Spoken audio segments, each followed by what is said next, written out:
How to change your Roblox password. Hi guys, welcome back to our channel. Today in this video tutorial, we'll be discussing about changing your Roblox password. So now let's get started.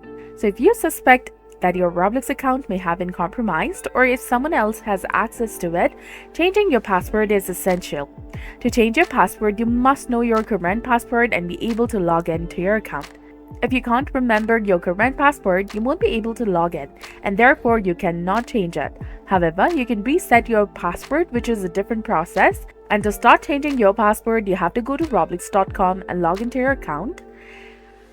Once you're logged in, click on the gear icon in the top right corner of this page and then select Settings. On the Settings page, look for the Account Info section and the Password area.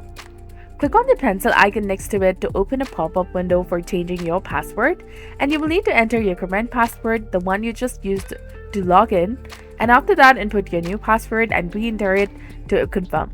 Once the passwords match, click on Update and you should see a success message indicating that your password has been changed.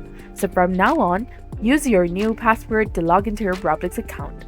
Any devices or computers where you were logged in with your old password will be automatically logged out, and you will need the new password to access those accounts again. So this was all about it. If you found this guide helpful, please like, share and subscribe. Thanks for watching. See you in the next one.